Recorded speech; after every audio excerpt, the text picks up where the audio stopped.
So no mai, haere mai, ki tēnei hui. Welcome everybody to this, what we've been calling the Pacific National Council of Women's Forum. But it is what we want to make of it today. So kia ora, kia orana, bula whanaka, talofa lava, more Pacific greetings. It's fabulous that so many of you could be here with us today. I'd like to open with a karakia in the language of the Indigenous people of Aotearoa, Te Reo Māori. Whakataka te hau ki te uri, whakataka te hau ki te tonga, kia mā kina kina ki rita, kia mā taratara ki tai. E hi aki ana te ata kura, te tio, te huka, te hauhi, tihei, nauriwa. And that's just trying to clear the way for us to all come together and remove any barriers that there are for us to have a good discussion. So my name is Suzanne Manning. I am the president of the National Council of Women of New Zealand, and I've been organising this forum today in conjunction with my friend, colleague and counterpart in Australia, Chelsea Anderson. So Chelsea, if you would like to introduce yourself. Good morning, everyone, and thank you very much for giving up your day today to join us. I would like to start by acknowledging that I'm now sitting in Brisbane. So I'd like to acknowledge the Jagera and Tuwul people as the traditional custodians of Minjin, which is Brisbane. And I'd like to pay my respects to our elders, past, present, and emerging. Thank you. So the format today is that we're going to have this webinar with our three distinguished speakers. So kia ora, Stephanie, Tara and Noelene. It's wonderful to have you here. There will be a discussion that is being recorded so that we can make this available later. But we will then, after the hour, swap out from the webinar. We will give everybody a comfort break, and then we will reconvene on Zoom so that we can talk to each other in breakout rooms. So please do join us for the second half, and we will, just before we break for that, we will display the link that we will need. You should already have it, but we'll give it to you again. So now I would like to introduce our three distinguished panelists. It is wonderful to have you here. Thank you for giving up your time. From Fiji, we have Noelene Nabulivou, and she is the Executive Director for Diverse Voices in Action for Equality. And I love the acronym DIVA because I think that is just wonderful. We should all be divas in our own areas. Noelene is part of this organisation which ensures justice for all Pacific women, particularly those on the margins, those people who don't necessarily get first bite at the table. So working with a diverse group, and it is wonderful to have your perspective here. Thank you. And then we have Tara D'Souza. She is a senior advisor with Manatū Aorere and the New Zealand Ministry of Foreign Affairs and Trade, otherwise known as MFAT. She has been in the gender equality space and women's empowerment for many years, and particularly working in the Pacific and the public sector and NGO roles. So just about everywhere that needs a woman's voice, she's been there. She's worked in recently Niue and Indonesia, so well knowledgeable about those Pacific places. So kia ora, Tara. And Stephanie Copus Campbell is the now let me get this right, Australian Ambassador for Gender Equality. There are so many titles that have similar names just put in different orders. So yeah, and is speaking to us today from Vietnam. As she goes about her work actually championing gender equality in a lot of places in Pacific and obviously in Asia as well. It is very interesting. She's been very connected with community in Papua New Guinea, I see, especially with a pharmaceutical company as well. So there are so many ways that we can actually help our women in different areas. So the last thing I think is really interesting, a wildlife care and rescuer for ACT Wildlife, that would be nice. That was probably what you used to do before you traveled 24/7, and maybe what you might be able to do afterwards. Oh, I try to do it in between as well, I can tell you. That is wonderful. So what we would like to do is to ask each of the panel to give us their overview of what they see as the strengths in the women's sector across the Pacific region that we can harness to help address our issues. And after that, we will have a couple of questions. But if you do have any questions as we go, I believe there is a Q&A function down the bottom of your webinar screen. So please do that. And our lovely Matilda, who is called the NCWNZ office, will be managing that. So I might start with Stephanie. If I turn it over to you, your vision for the Pacific. Okay, thank you. And it's such a pleasure to be here. I normally come to you from Ngunnawal country in Canberra, ACT, but I'm on duty travel for the week in Vietnam. But my heart is in the Pacific, I have to say. I've spent 25 years of my life working in Papua New Guinea, but also across the Pacific, including living in Fiji. So I've really had the privilege to work directly with local organisations and actually within local organisations. So I'm part of an NGO in Papua New Guinea called Family PNG, where we deliver services for those experiencing family and sexual violence.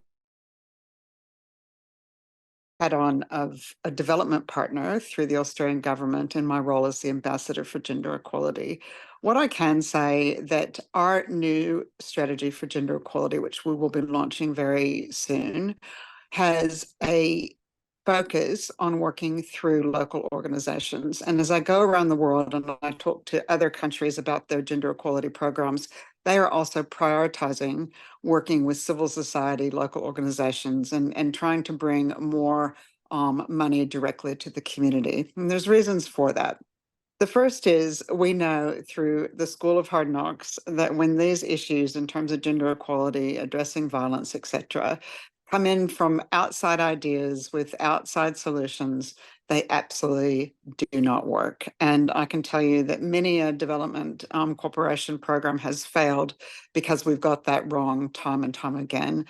That is why this approach is fundamental, that we need to go in and we need to both listen and hear from our partners on how they are defining their own problems and how they are coming up with their own solutions. And then we need to empower those solutions to be enacted. And if we don't do that, we will literally be wasting millions and billions of dollars. Your role in that as local civil society partners is absolutely critical. So that's the first reason in terms of just the effectiveness of what we do, that we're looking to invest in local organizations and in particular those local women's groups and human rights defenders that can really be in touch with some of these pretty sticky problems. The second issue that is really important in working with local civil society is consistency. We know with living in democracies, there's many wonderful things being part of a democracy, but often we are one election away from a change in government priorities. And sometimes those government priorities might be in a certain sector that we are investing in through government, and then that changes to something else. And we may need to start in a different way or start over. So investing in civil society keeps a consistent approach through changes of government and other approaches, really important. You are in touch with your communities and you have the trust of your communities. And that is essential, again, in designing initiatives that work and to ensuring that we understand the needs of communities. You have a unique role in collecting data and evidence. We are so poor in many ways on evidence and data, and it's often really hard to collect, because in collecting data, in particular from communities, you need to have that trust for people to open up, particularly in the space that I work in with violence against women. If I go in from the outside and sit down and talk to someone about, the violence they may be experiencing, they're not going to want to talk to me, and I'm not going to get the evidence and data I need to make informed decisions. But you are part of that community, you have that trust, and you can help to bring the data and the evidence to the table. And finally, I think for me, what you do so well is you connect dots. We, as development partners, often go in and barrel down on one subject matter, so gender equality, but we might not be making the connection between, for example, gender equality and climate change, gender equality and the life stages of a woman that she may go through, from a girl right to an older woman post-menopause. We have traditionally not been as good at connecting those dots, but you're living in a community and you're not living in a silo. You're living with all of these issues in a really interactive way.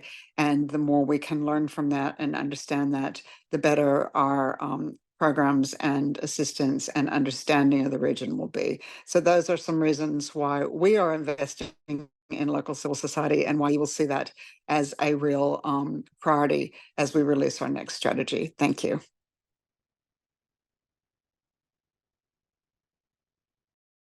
Good. Thank you, Stephanie, for that. The idea of the strength of local organisations, I think, is something that is a good one for all of us to keep pushing up to our political partners. It is something that we do in National Council of Women of New Zealand, is trying to find the voices of the women in our membership to produce the stories for the government to hear, which it's just lovely hearing that validation that this is actually what is required. So thank you for that, Stephanie. Noelene, I wonder if I can pull on you next. Would you like to talk to us from Fjii, please? Thank you so much. And just like everyone acknowledging Indigenous land and Indigenous people and the changes that many of us have seen over the course of our lives, but back with our ancestors as well in this work. So maybe that's where I'd begin, is to say that when we ask the question about, the strengths and challenges for women's movements, I think one of the first things that we can do is talk about the fact that nation states by design are patriarchal. So they have their own origin stories, they have a function, they're built on older powers of Indigenous groups, but also of ethnic relations, like in Fiji, where we have Indigenous peoples who then are joined by Girimicha in Fiji. Also the retainment and the reminders of colonial powers, like in the area of sugar, for example, and the ways that our societies and our nation states protect all kinds of power blocks. There are elites, there are those who are, contesting and renegotiating all the time. And for instance, I give a concrete example that the borders of small island states right now are being discussed. What's their physical size? What's their exclusive economic zones and fisheries? Very practical things, but also they're very political things, as rising waters have impacts on our physical land masses. And it is a thing about home, about Vanua, about the place that we come from and what we will have in the future. So another example that I like to think about in terms of context and conditions is people with diverse sexual orientation and gender identity and expression and sex characteristics. If you look at our lives, including, and I include myself as a non-heteronormative person, a lesbian, there's a fluidity and a wonderful diversity that we have in Pacific region, that we have this power and ancestral strength in our identities on one hand, but we also have some of these very punitive colonial laws and practices that are still in place, many of them have been rolled back in the places from where they came, but we retain them.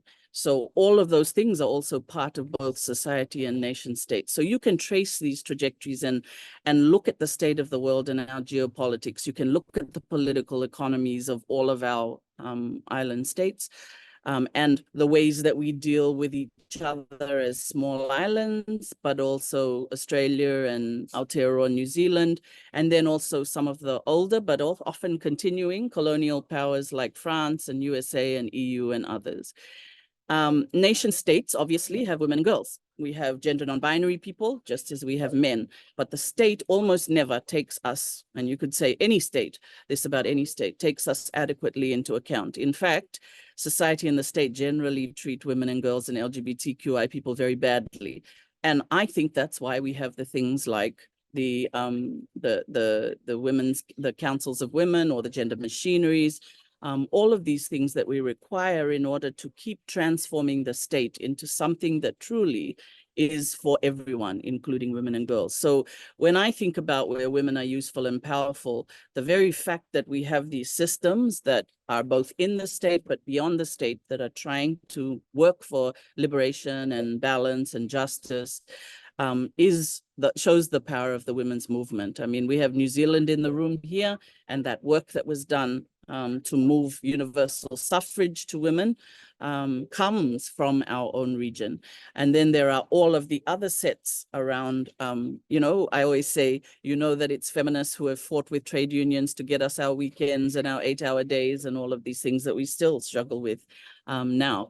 And then when we talk about, you know, there is a consequence where we don't talk about patriarchy. So for the first time ever, I'm really excited that in our National Action Plan to Prevent Violence Against Women and Girls in Fiji, we name patriarchy as the root cause for gender-based violence and violence against women and girls. And when you can do that, when you can finally get to a critical mass where enough of you can put that into national policy, it doesn't change things straight away, but what it does is allow you to work on root causes. And I think that where women can do that and where we can have that evidence-based approach through things like our Fiji Gender Country Assessment and many of these sets of work, as we've just heard from Stephanie and others, is that it's very important to have in place the structures, the processes, but more than anything, the content, the ability for us to be able to work on very deep and dark and tough issues. And so I wanted to just end this first part by saying, you know, when I look at the Women Deliver, there was 65 plus of us who were involved and many, many more at national and regional level. But we went to Kigali to a global meeting with 65 women from across Australia, New Zealand, and across the Pacific. And we talked about Indigenous solidarity, about decoloniality, climate justice, cultural sovereignty and self-determination, about leadership and representation, resources for women's human rights, care work and economic justice, gender-based violence, sexual and reproductive health and rights, the backlash that's occurring globally and locally against gender justice in many forms, the need to work on intersectionality, and also this issue that comes up time and time again about gender data and evidence. So I just wanted to end that with, like, there are elements of hope that I feel right now as a woman working on issues of gender justice in the Pacific, but also that there's a lot of pain and harm and hurt that's carried because of patriarchy. So it's a blend of those. So thank you. Noelene, you certainly, I think your bio, there was something about there, people have described you as your sharp analytical power, and I would so think that that has been shown just then. I am interested, we're not getting into question and answers yet, but, you know, hey, we've got a bit of a privilege here. When you say that you named patriarchal as a root cause, did you also name colonization as a root cause? Yeah, you absolutely did. You'll have to unmute yourself to talk to me. Sorry, about it. I think that we're not able to articulate that as much in the state spaces, but that's happening very, very much so in development spaces and in social movements, and that is a requirement now of the state to think much more clearly about, what is the state of the nation state and what has it been through in order to become what it is today. So, and what can we hope for something different? So thanks, yeah. So now we will open the floor to yet another perspective from around the Pacific. And Tara comes to us from New Zealand, but actually also from the Pacific. So Tara, I would invite you to talk to us now, please. On theme with Rotuman Language Week here in Aotearoa, I'd like to start by greeting you with warm Pacific greetings, no aia. Kia orana, talafalava, malo elele, bulavanaka, namaste. Warm Pacific greetings from Aotearoa, New Zealand, and from myself and from Manatū Aorere. I feel very honoured to be invited to speak by hosts from New Zealand and Australia, but also honoured to speak alongside Noelene and Stephanie, who are really giants for women's rights. And I feel really privileged to have had conversations with both of them in and of the Pacific. I think that's one of the things that I thought I'd start with, to talk about the strengths of women's rights organizations, but particularly Wahine Toa, who make up these women's rights organizations, women of strength, women whose lived experiences don't, as Stephanie says, don't silo issues. Their experiences are about the nexus between gender justice, development, peace. Wahine Toa are Pacific feminists, including Indigenous women. And they are women human rights defenders. And they are at the helm of a growing feminist movement. I just want to acknowledge that Wahine Toa are unafraid to disrupt because, as Noelene said, we almost have to name patriarchy and colonization in order to not just defend rights, but promote. We want to be able to claim the right to exist, the right to lead, to oppose constraints, whether they are cultural or political, and to promote collective healing and to resist violence. I think Wahine Toa are committed. They're committed for the long run. They're committed and they have a dedicated investment in continuing to dialogue across the divide. So it's not just about saying, we look after the rights of our sisters. We actually are cognizant of everybody's part in this play. My heart currently goes out to our sisters in Nomea and what it must be to be in the thick of the struggle, in a crisis that has played out through colonization and patriarchy. So I'm very keen to start with that construct, and then look at what are the problems our region are facing. Because I think the problems have a particular articulation when you look at it from the point of view of women's rights movements. So the Pacific Island are small island developing states. And I think that's where we have to locate ourselves. We are inherently, and when I say we, I talk among our Pacific region, recognizing that New Zealand is a bigger country and doesn't quite experience the same kind of SIDS shocks, but supports strongly the notion of SIDS. And the kind of exogenic shocks that SIDS are inherently vulnerable to. They have geographic remoteness. They have dispersed populations. The scale of the economies and the extreme exposure to natural hazards make the threats even more heightened. The Pacific is at the front line of the climate and ecological crisis, and I think this is something that we just cannot ignore anymore. It's beyond urgent.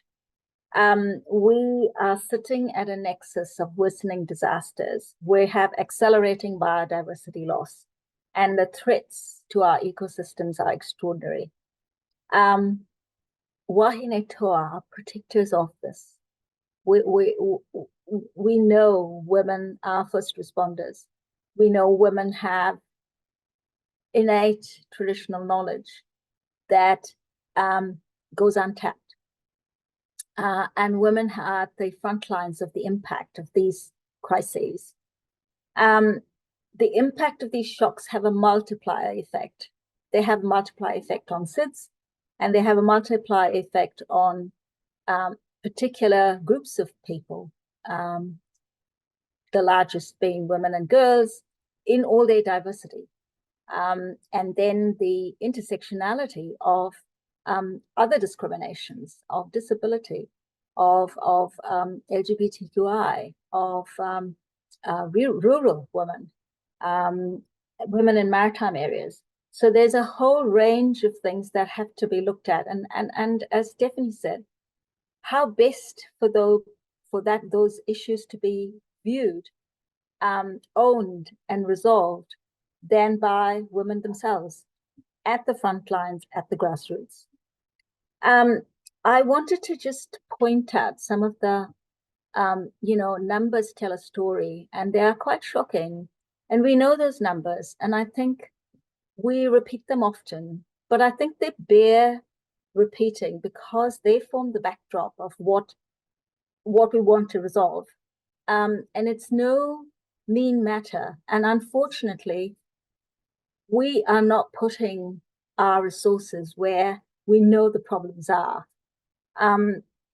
We know that the proportion of women in Pacific parliaments is very low. We know it's only 6%. We know that this is in 2022.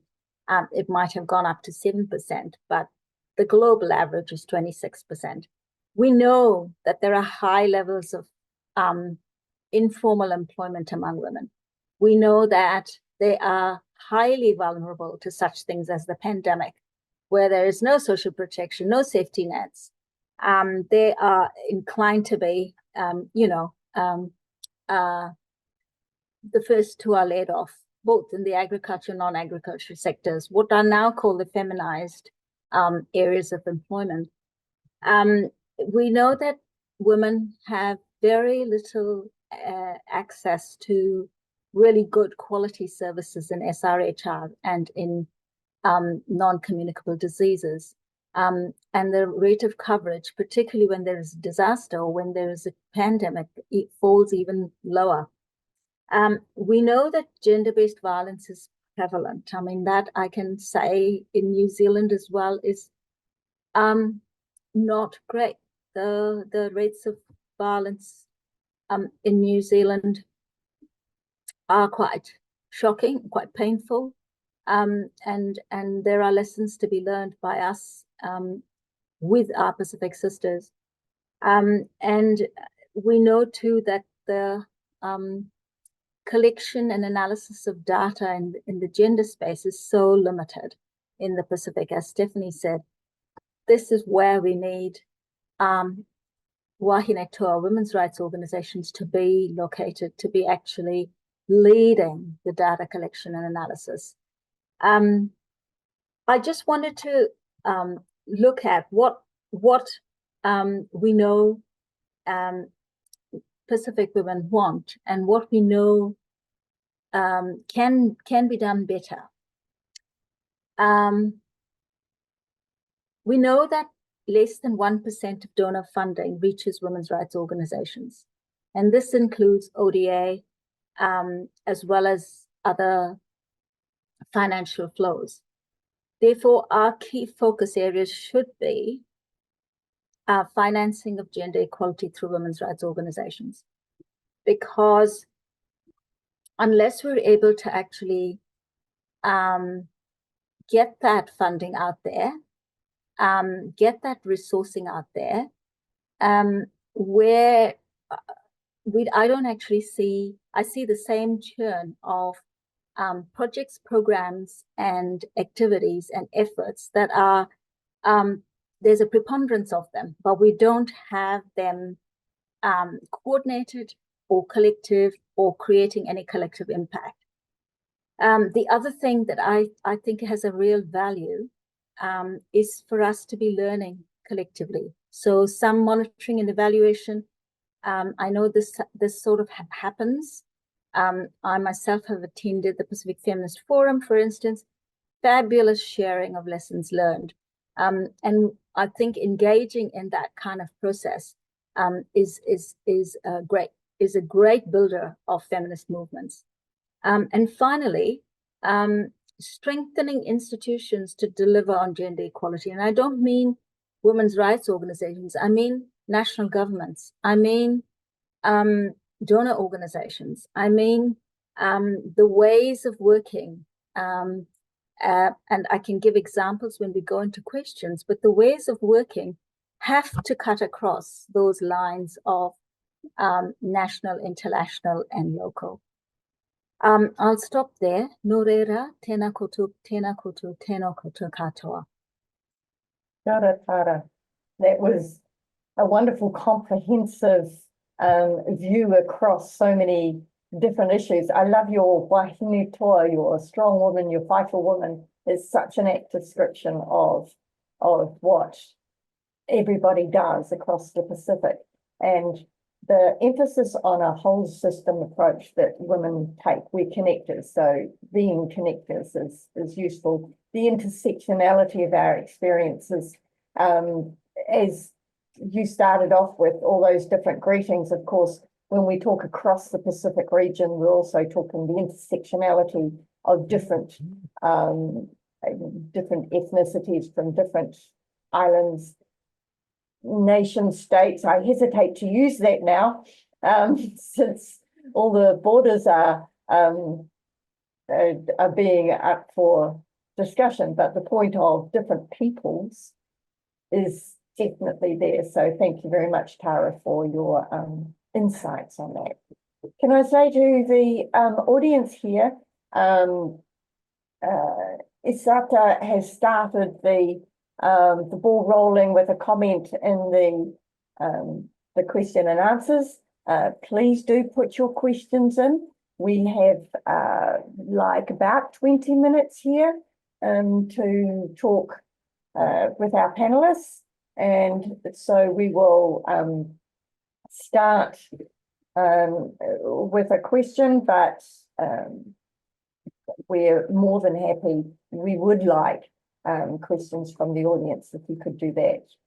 So what I'm sort of thinking about here is actually going to choose a climate justice here.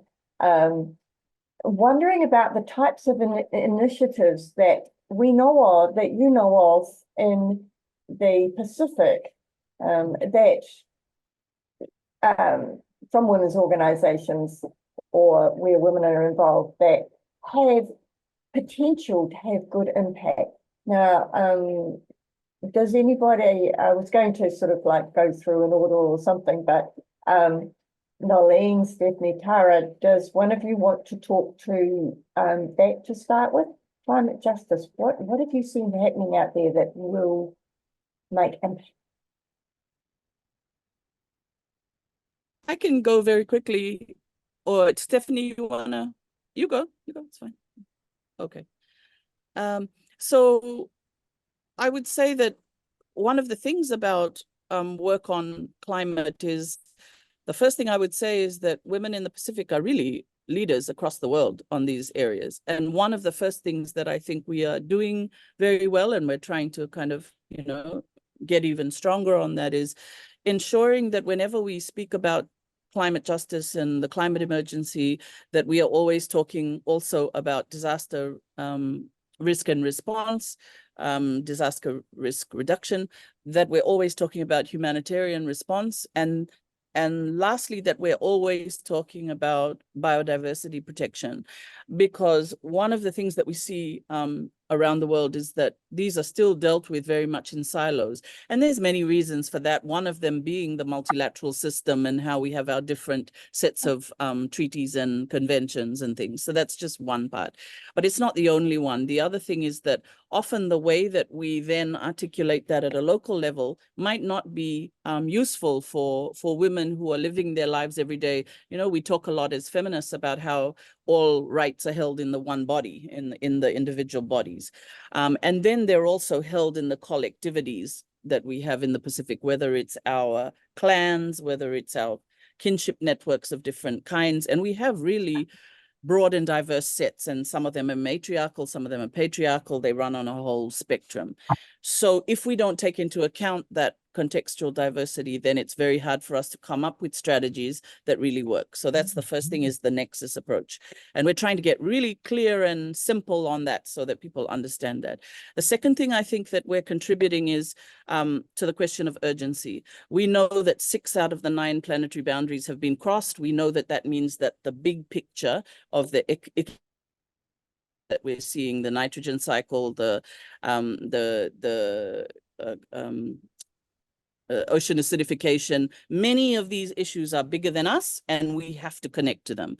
And then the third thing I would say is we've become, I think, the groups that really are pushing on how states and civil society and social movements can work together.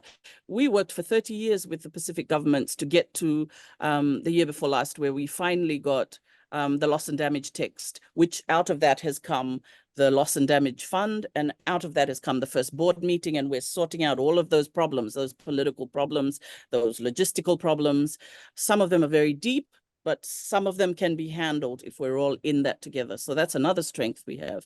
And then the last part that I would say is the extraordinary thing about women that I find is, and this is us, but also across the world, is that we're working on every single aspect of climate justice. So there is mitigation work that's going on, there is adaptation work, there is loss and damage, there is multi-sectoral work, there is localization work, there is climate finance work, the whole gamut. We have in DIVA, we literally use this thing called the climate pie, and we look at how it all comes together in the work that we all do as women. And it's incredible when you show, you know, what kinds of work women are doing, that there's a group of women here in the Western side in Nandi and Lautoka and Rakiraki who are working on agroecology, on the ways that we will change seed work and food work, and people who are working with Songsong Vakmarama here on water and sanitation, people who are then working on how to stop, you know, the worst of deep sea mining, those who are working on various forms of carbon trading and other issues, and saying, let's be clear that we need to be mitigating. Because if you don't work across all of these and you're not talking to each other, then some of the things that look progressive might actually not, in fact, be helping us with this entire set of work that we require in order to defend ourselves, other species, and the commons. So I think that's what I would add, is that the leadership is intense, it's amazing, it's wonderful, and the money is minute. And the money is not gendered, and it needs to be. So if we're talking now about a Pacific Resilience Fund, that's what I would say is, okay, talk the 1 billion, and Stephanie and others can talk about some of that, you know, is our role, though, is to say, as women and as those who work on gender, we know where the action is, and we expect it to go to those areas, including gender machineries and including beyond the state, for that work to continue and now to urgently ramp up. Thanks. And I might just add to that. I mean, one of the things that I do when I go overseas is I always try to bring this incredible voice and experience of the Pacific with me, because we are ahead of the game in how we are looking at the gender climate nexus. What concerns me at the international stage is that, in fact, I've just been at an ESG conference here in Vietnam, and they talk about gender in one breath and climate in the other, but you're not seeing as much as we really need to see that connection between gender and climate. I like to say you can't have green without orange. So you can't have orange without green without orange. You can't address climate change if you don't address women, orange being the color of SDG 5. You just can't do it. But I'm not sure that we're there yet at that understanding in the international multilateral and including business space. So there's a lot more work that needs to be done. And the more the Pacific can bring this experience to the table and share that, the better. So I am delighted to see how, I'm so proud to go, to New York, Rwanda, elsewhere, and just see the Pacific literally making a huge difference in presence. But we have to continue to do that because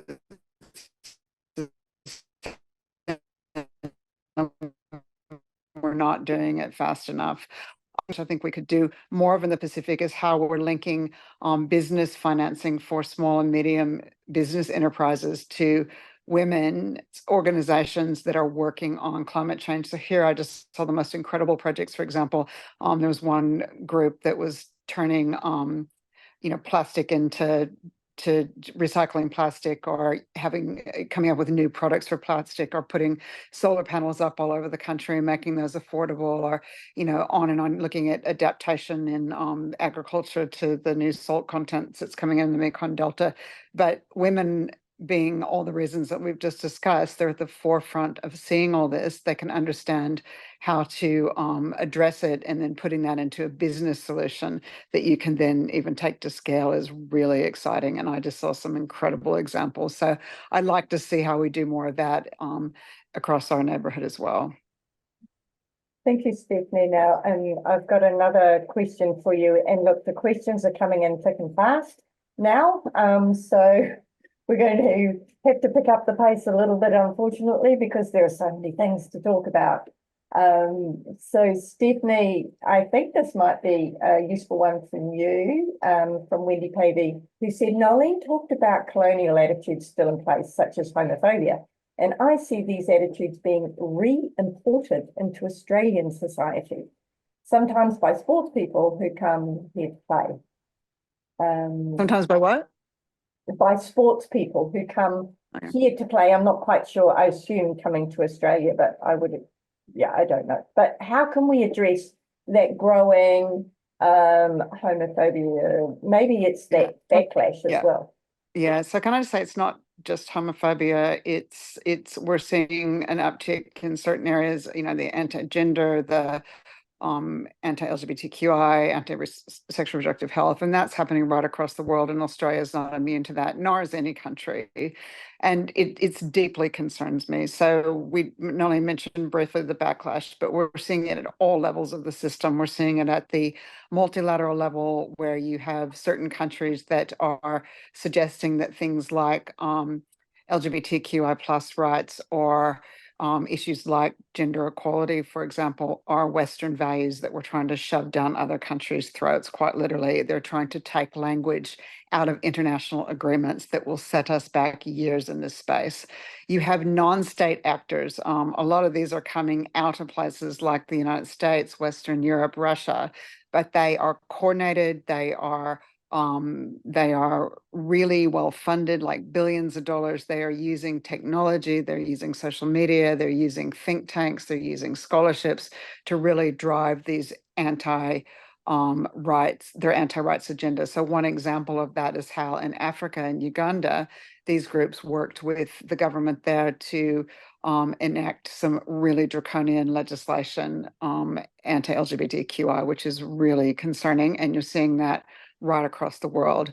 The third area that's deeply concerning is this manosphere, and we all have to really think hard about how are we ensuring that we are working with our men and boys so that they are part of the solution and we're not excluding them. And I was in a session last night that I dialed into out of the UK, where we heard a man talk about how there's so many young men now that don't leave their computers, and they're learning about attitudes towards women from things like pornography, or these gaming sites that take them into these deeply misogynist platforms like Andrew Tate, and they're then using that in thinking those things in their day-to-day kind of lives, which then are really anti-gender equality.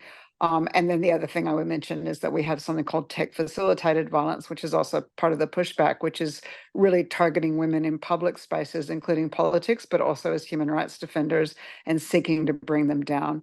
And all of those things together. So we have our eye on that. We're working with other countries. We're looking at in all those spaces what we can do. Part of the answer to that is funding local civil society to push back against the pushback. And that's certainly part of our thinking. I mean, I could go on about this for a long time, but it's deeply concerning. It's not just Australia, but we're seeing an uptick in these attitudes. It's not just within sport, or it's right across society, and it's being driven globally.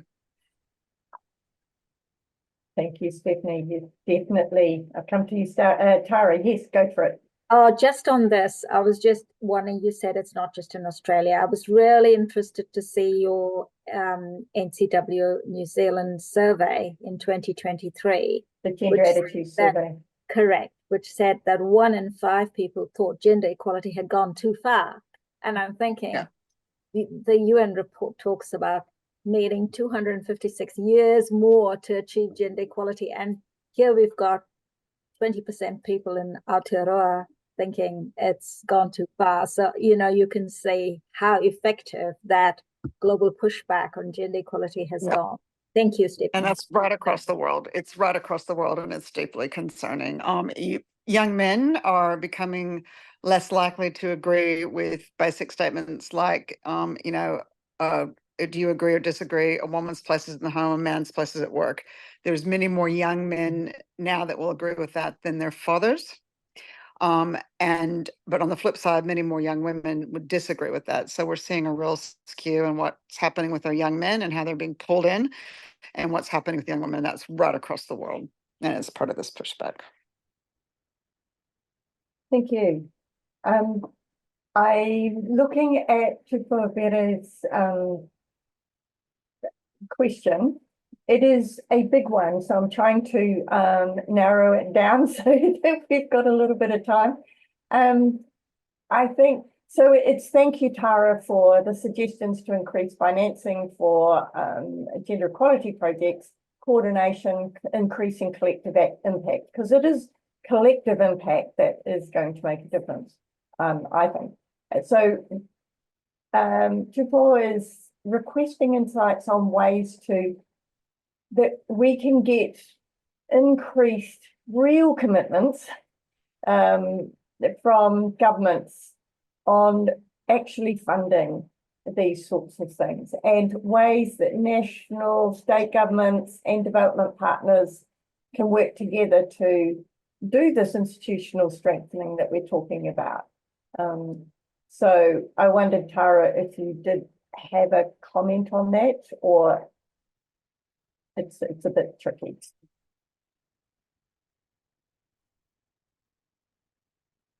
Kia ora, thank you so much for that question. It is a very deep and comprehensive question. I just wanted to acknowledge Asita's point. I absolutely agree with you, Asita. We often say the Pacific without any of that recognition of the diversity and the extent of cultural difference, but also the value we place on that difference. So I do acknowledge that it's the separate Pacific Island countries that we talk about when we say the Pacific region. Just coming back to Tupo, so I think the best way to look at this is to look at an example, and I don't think any government or any donor partner has got it right. I think we're attempting innovative ways of working.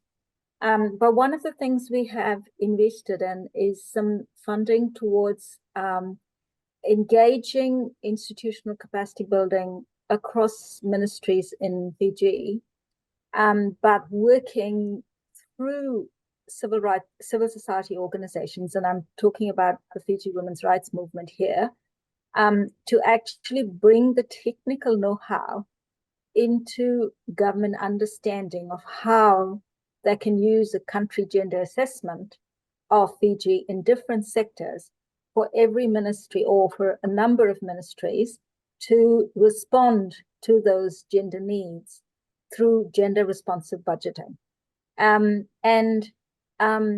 This sounds like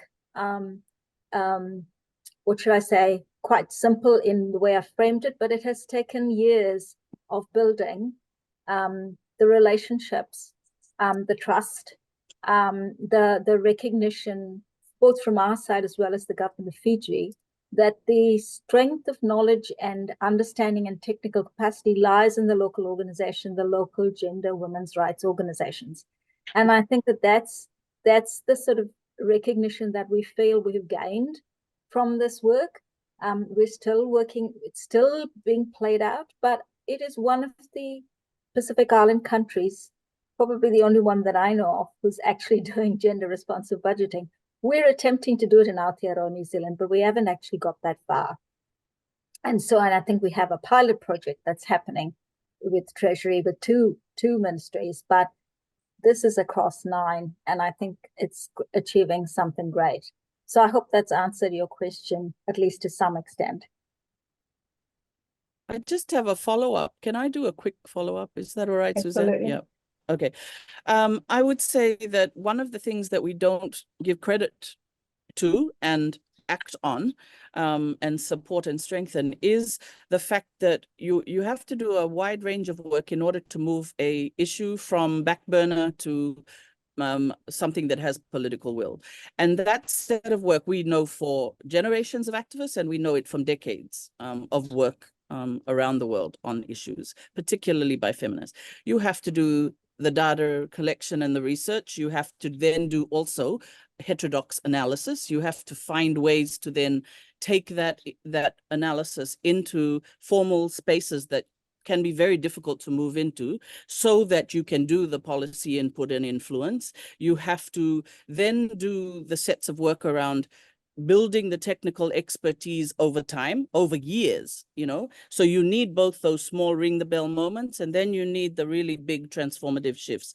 Then on the outside, you are requiring a whole body of work that is about mobilization of women, that is about organizing of women, that is about keeping us safe and well and resourced and financed so that we can do this work over 20, 30 years to make the changes.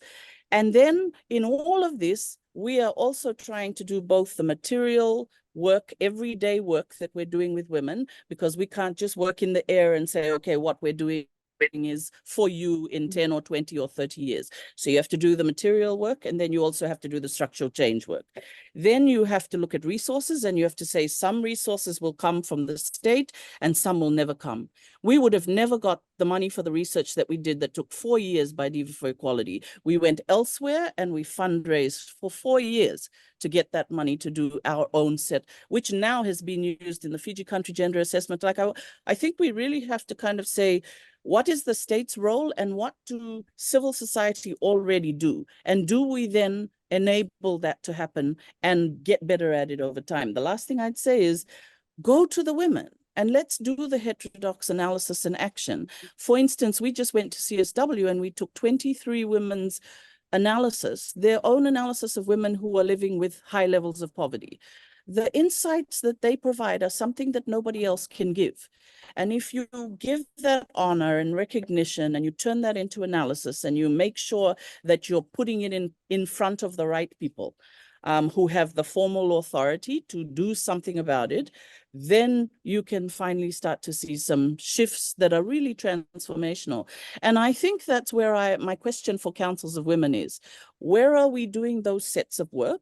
And how can we help each other to do that more? If we sit in one camp as feminists and more maybe reformist groups sit in another and we don't talk to each other, or we always have these, public arguments about where the best kind of work is, we will not get to the kind of work we require.